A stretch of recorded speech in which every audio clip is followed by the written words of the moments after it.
Mangwanani Mwalelepo Vukenjani Kekwas Vanave Africa. Welcome to Africa Good Morning, the news and current affairs show bringing you everything you need to know happening on the African continent and beyond. You are joined by Ashwin Berry and Diana Master. How are you, Diana? I'm doing well, Ashwin. How are you? I'm all right. I'm good. I mean, the first discussion this morning was, of course, the results that came out Yes. yesterday. A little worrying, a lot worrying. Tough to blame the students, given that there was an upheaval of their syllabus. But of course, you know, we have to deal with the consequences. If we're looking at 75% of a failure rate, that's something very concerning. Well, not failure rate, but these people weren't going to be able to make it to grade 12 and to university. What does that mean for higher education? Lots of questions need to be answered by the Ministry of Education before we ever ask the kids. That's just my opinion. I definitely agree. But for those that still want to check out their results, you can SMS hashtag exams to you can SMS hashtag exams to 085-785-6231 and you can get your results today for free. Again, you can SMS hashtag exams. That's on WhatsApp to the Synergy chatbot 085-785-6231 and you can get your results free. Now let's get into what you can expect in today's broadcast. The Kenyan court says it may release suspected cult leader. Over 50 countries go to the polls in 2024 and Uganda to destroy expired COVID vaccines worth $7 million. We'll also be crossing over to talent Gore in Zimbabwe to give us an update on all the news making headlines that side. Stick around. We'll be right back with our top stories right after this.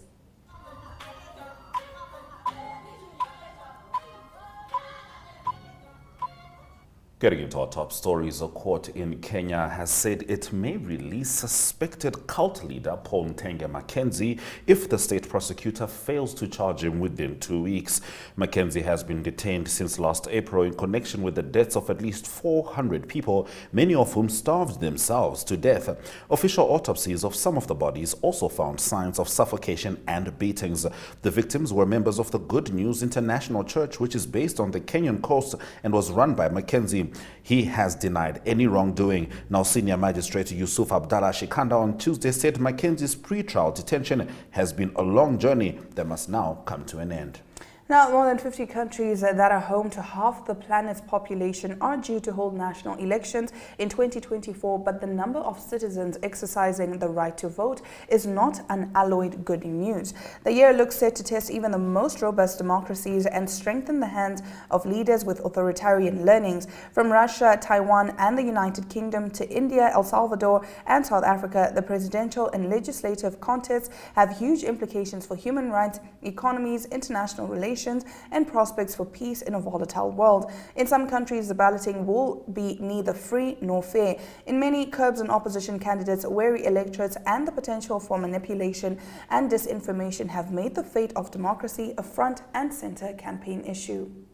Now, more than 5.6 million doses of COVID vaccines bought on loan by the Ugandan government have expired, an audit report has said.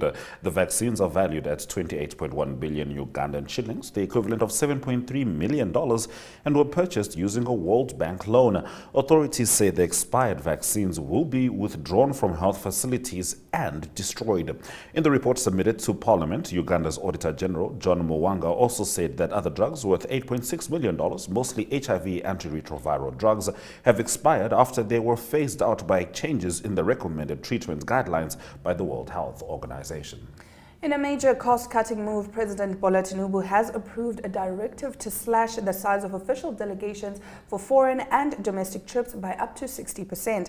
Presidential spokesman Ajuri Ngelale disclosed this to State House correspondents yesterday at the presidential villa in Abuja. According to him, the new limit will affect travel by the president, vice president, first lady, and other top officials. For foreign trips, Tinubu's delegation will now be capped at 20 people, down from 50 previously, while that of the first lady's entourage abroad is restricted to just 5 members, a more than 60% reduction. For the vice president, the foreign delegation will be limited to 5, the same for his wife. For domestic trips within Nigeria, the president's delegation is now capped at 25, the first lady at 10, the vice president at 15, and his wife at 10 members. For ministers, their delegations are limited to just 4 members of staff on any foreign trip, while government chief executive officers will have just 2.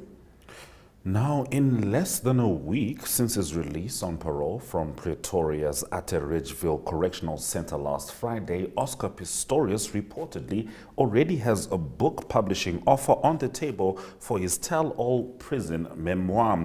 According to The Sun on Sunday, publishers anticipate that the former star athlete's memoir will be a big money spinner and could potentially even be turned into a movie.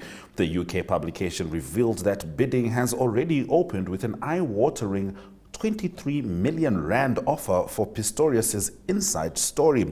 In a real-life drama which gripped the world, Oscar Pistorius' world of fame, fortune and fast cars came crashing down around him when he was jailed in 2014 for the murder of his 29-year-old model girlfriend Riva Steenkamp on Valentine's Day in 2013. I am looking forward to seeing what the Smell the Coffee ladies have to say about that one. But for now, we're going to end our top stories and talk to talent Gore after the break as we get the latest news stories in Zimbabwe. Connection. It's in the human touch, the feeling of belonging. It inspires us and empowers us, creates clarity from complexity. It starts new conversations, unlocks the power of advice, and makes an impact on your life. At Alex Forbes, we pioneer insight to provide you with advice that connects your decisions of today to your impact tomorrow.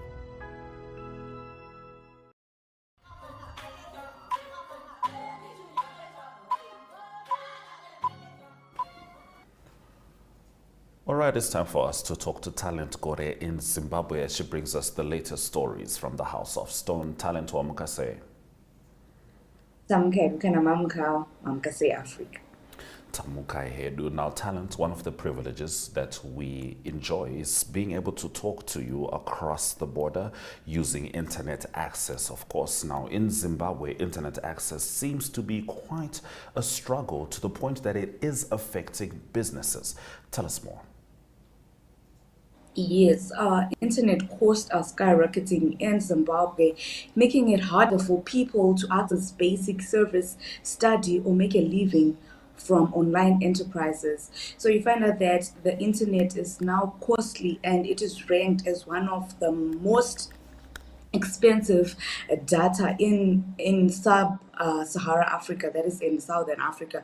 So you find out that most people in Zimbabwe right now, they are conducting their businesses online, and the recent data price increases have made it difficult for people to actually conduct their business, because you find out that right now data prices have been increased by 100%.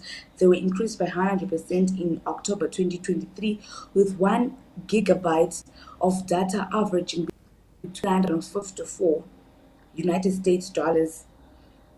And state-owned network, the second largest, biggest mobile operator, has also increased its data prices by a similar percentage. The first prices is that of Econet Wireless, which is a private-owned, and also you find out that the Net1, which is state enterprises, also increased its prices. So it is now very much difficult for people to conduct their businesses online. Average data costs in Zimbabwe are higher than in neighboring countries, far exceeding the average of $1.81 for 1 gigabyte in South Africa, 38 cents in Malawi, 78 cents in Mozambique, and $1.26 in Eswatini. This is according to the Worldwide Mobile Data Price in 2023 report released by cable.co.uk. So right now data is quite expensive in Zimbabwe, and most people, they can't afford to buy data, or at least they don't have food in their homes. So we find out that people now prioritize to buy food rather than prioritizing internet, because now it is costing a leg and an arm. It's now expensive for the ordinary Zimbabweans. All right, now Talent, schools in Zimbabwe opened this week, but we understand that the teachers have now decided on a sit-in and are demanding $1,200 as their salary. Tell us more. Yes, the Amalgamated Rural Teachers Union of Zimbabwe claims that its members across the country staged a sit-in on the first day of the 2024 school calendar in protest over poor salaries and working conditions. Our schools opened on Tuesday in Zimbabwe, and teachers, particularly those in the rural areas, they staged a sit-in. The labor union demanded that the government increase the minimum wage from the current 300 United States dollars monthly pay to 1,260. They said that the teachers had reported for duty but took heed of the call not to work until the parent ministry assents to demands for a threefold salary hike to match the rising cost of living. The teachers union say that we are waiting for the Minister of Primary and Secondary Education to confirm to the world that morale is very low among teachers. And today they took heed of the call to sit in. We hope that government announces a salary review soon so that teaching and learning resumes in schools. They posted on social media. So it is only in the rural areas that the teachers apparently participated in a sit-in, but you find out that schools in the urban areas, they actually resumed quite well. We visited some of the schools in Harare in particular, and they were actually they started teaching. Some of them were just enrolling the grade ones and so on and so forth. But those in the rural areas, they are the ones who took part in the sit-in, and they are demanding that they are paid 1,260 United States dollars from the 300 United States dollars that they are currently getting as their salary. Right. No, sorry, now the last of your stories. Give us an update on the cholera outbreak in Zimbabwe.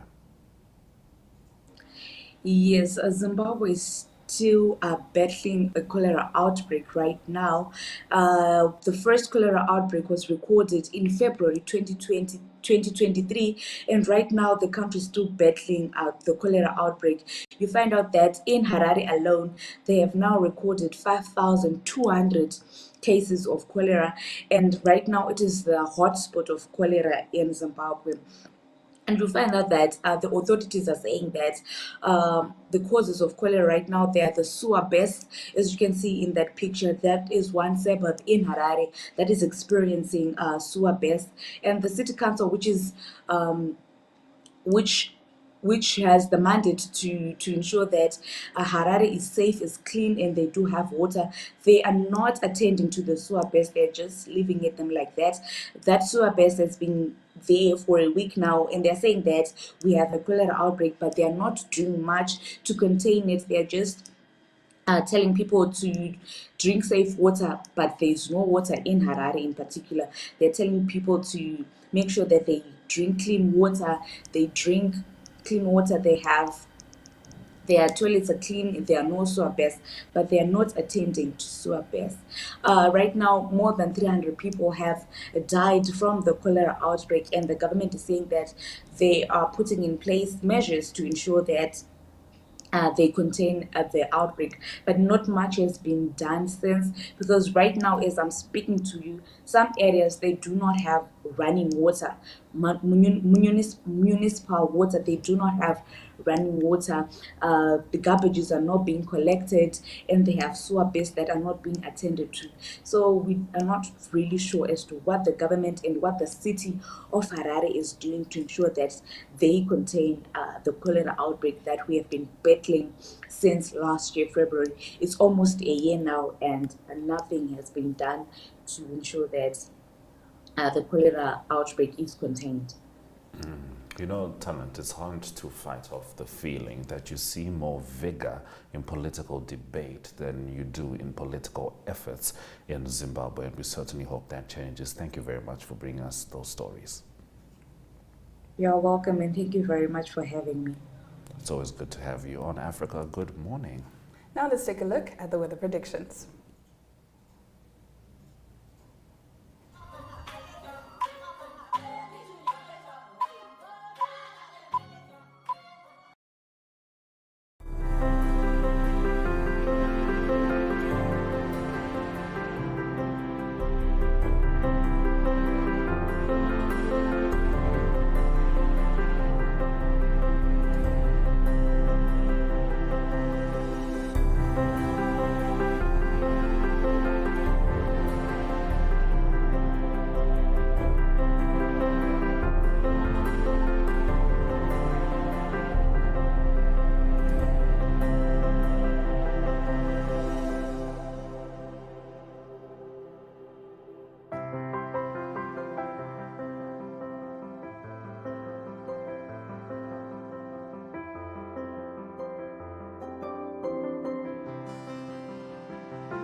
Welcome to What's Cooking, where culinary passion meets expert insights. Somebody must really want to cook and want to cook good food. Immerse yourself in the bustling world of professional kitchens as top chefs create mouthwatering dishes.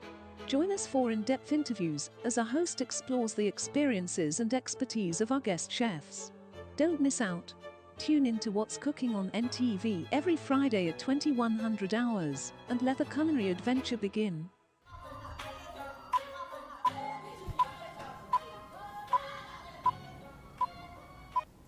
Getting into our economic news stories, global diamond giant De Beers said it will go ahead with a planned $1 billion investment to extend the life of its flagship Zwaneng mine in Botswana, even as last year's downturn in gem demand persists.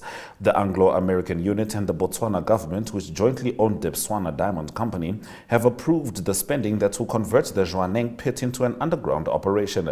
Debswana said in 2018 it planned an investment to extend the lifespan of the mine by 11 years from 2024. Now, De Beers said the spending is necessary as long-term supply of rough gems is expected to tighten. Angola last year started mining at its new Luwele project, the biggest in the country and one of the world's largest by estimated resources, despite depressed diamond demand. Mozambique's President Filipe Nyusi has promulgated a law creating the Mozambique Sovereign Fund that was approved in Parliament in December, his office has announced. In a statement released late on Monday, the Office of the President said the head of state had promulgated and ordered the publication of the law creating the fund, which is to be financed with the revenues generated from the export of natural gas. The aforementioned law was recently approved by the Assembly of the Republic and submitted to the President of the Republic for promulgation, and the head of state has verified that it does not contradict the fundamental law, the statement reads. On the 15th of December, the country's parliament gave definitive approval to the creation of the SFM with funding to come from expected revenues with natural gas exploration, which by the 2040s should reach $6 billion a year. This was despite widespread criticism from the opposition, which expressed doubts about how the fund will be managed. The proposal to create the SFM, presented by the government, received 165 votes in favour in the final vote in Parliament, only from members of the governing Frelimo party, while 39 opposition members voted against from the main opposition, Renamo, and the smaller Mozambique Democratic Movement.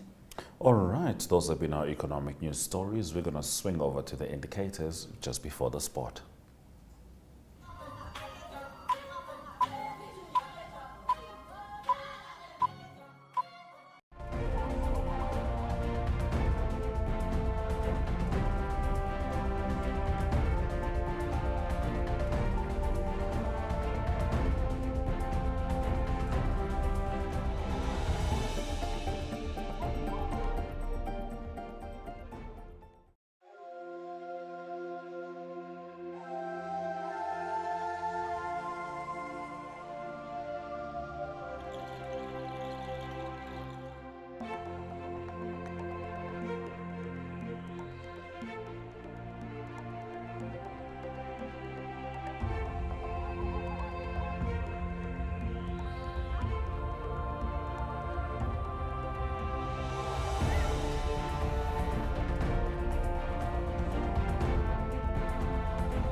Good day everyone, time for international sports news and starting off with Dakar news first. It's Dakar 2024 in Saudi Arabia. News from the motorcar stage is that Sebastian Loeb, he won the stage 4 and Sebastian Loeb is a 9-time world rally champion and he won it quite comfortably, but it is still Yazid Al-Raji in his Toyota, that's the overall leader, and in second place it is Carlos Sainz in his Audi, and it is Carlos Sainz that's 4 minutes and 29 seconds behind Al-Raji at the moment. South African Janil de Villiers not doing well, still not doing well. He's still outside the top 10, more than 40 minutes behind the leader. In the motorcycle division, it was Nanshu Cornejo on a Honda that won stage 4.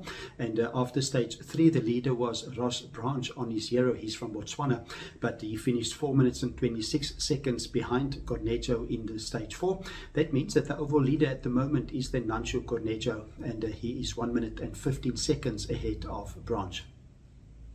Moving on to cricket news next, and it is the SA20 tournament that will start, and it goes from the 10th of January all the way to the 10th of February, when the final will be. 6 teams in the tournament. One of the teams is the Joburg Super Kings, and there will be a Namibian player playing in that team. That is David Wiese, that will be in the Joburg Super Kings. He will join team members Faf du Plessis and Zahir Khan in the Joburg Super Kings. Some of the names playing, big names playing in the tournament. For the Durban Super Giants, it will be Quinton de Kock and Heinrich Klaassen. And then for the Cape Town team, the MI Cape Town, it is Kieran Pollard and Kagiso Rabada. And in the Paarl Royal team, it will be players like Josh Butler and David Miller in that team. The Sunrisers Eastern Cape have they've got a strong batting lineup with Temba Bavuma, David Milan of England and Aidan Markram. And then the Pretoria Capitals has got Jimmy Neesham from New Zealand and Riley Rousseau. So a big lineup, interesting tournament. It's the second season of the SA20. It's a T20 international tournament. Continuing international sports news with soccer news, and it's news from the Carabao Cup. It's also a knockout tournament similar to the FA Cup, and there in the first leg semi-final, it was Middlesbrough that beat Chelsea at home by 1-0. The second leg will be played at Chelsea. The news from Liverpool is that the captain Virgil van Dijk is back from sickness or from illness, and he'll be available for Liverpool again. But another star player for them, Trent Alexander-Arnold, he's out with a knee injury. He picked up in the FA Cup round 3 game that was played against Arsenal, so he's going to be out for a few weeks. That is Trent Alexander-Arnold. Also news from Tottenham Hotspur is that Tottenham Hotspur signed Timo Werner. He is a striker from RB Leipzig, and he is on loan for the rest of the season with the option to buy. That is Tottenham Hotspur with a new acquisition.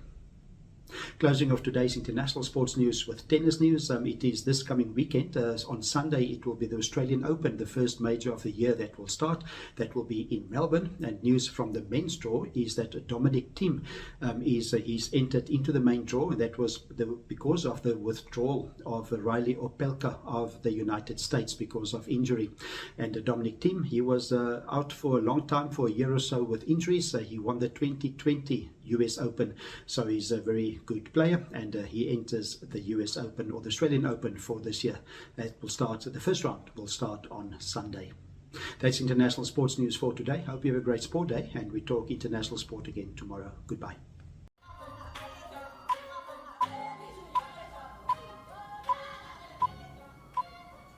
And that brings us to the end of today's broadcast. But before we sign off, let's take a look at the highlights from earlier on. Executive Director, Ministry of Education.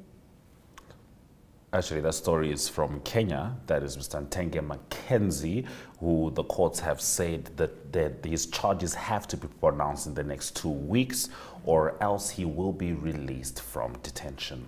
All right, and now over 50 countries go to the polls in 2024. De Beers approves a $1 billion spending at Botswana mine. Those have been our stories on Africa. Good morning. Of course, the exam results are out. What's the number again? All right, so we can have the number up on the screen once more, because I actually don't know it offhand by now. You last wrote exams a while ago, to be fair. High school exams were a while ago. But the number on your screen is where you should go and seek your results. And of course, to all the kids who are watching, we wish you the best, and understand that a failure is a lesson. There's no such thing as you failed and your life is over. No, you get to pick up, start again, and do better next time. And we absolutely have faith in you here at Africa. Good morning. Thank you for joining us. DSTV 2 at 5 is where you find us. Go TV 25 is also where you find us. From Diana Master and Ashwin Berry. Sera Jaganaka.